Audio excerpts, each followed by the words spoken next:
सचो सतराम।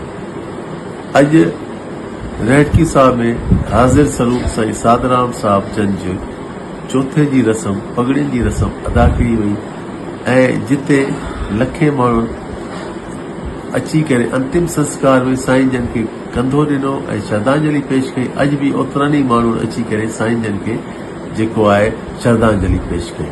पोइ उते कुझु माण्हुनि नाकाम कोशिश कई त फैमिली में रिफ्ट विझाइजे, जंहिंजी असां शदीद मज़म्मत कयूं था।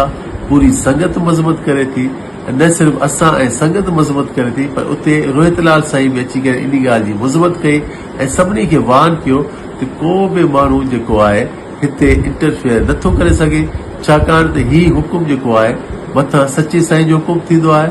ऐं साईं रोहितलाल साईं इहो बि वाज़े कयो त फैमिली जो वॾो असांजो राजा साईं आहे ऐं पूरी फैमिली यूनाइट आहे ऐं जेको बि मथां खां फ़ैसिलो थींदो उनखे सचे साईं खां जेको बि फ़ैसिलो आयो उनखे सभु क़बूल कंदा। ऐं मां हिकु ॿी ॻाल्हि ॿुधाइण दौरान हाज़िर स्वरूप साईं साधराम साईं जेतिरी इंसानियत जी ख़िदमत कई, जेतिरो माण्हुनि सां प्यार कयो ऐं जंहिं तरीक़े सां माण्हुनि बि उन सां प्यार कयो, इहा ॻाल्हि जेका आहे इहा हिकु हक़ीक़त आहे। ऐं ही रहटकी साहब जी जेका गद्दी आहे सचे साईं जी गद्दी आहे, जंहिंमें सचे साईं जी जेका शेवा आहे, अमर शहीद भगत कंवरराम साहिब जी जेका इंसानियत जो कमु आहे ऐं हाज़िर स्वरूप साईं साधराम साईं जो न सिर्फ़ इंसानियत जे लाइ कमु त आहे ई आहे, पर उनजो माण्हुनि सां प्यार मोहबत जंहिं तरीक़े सां आहे हू अमर रहंदो ऐं सदाई ही गद्दी अॻिते वधंदी रहंदी।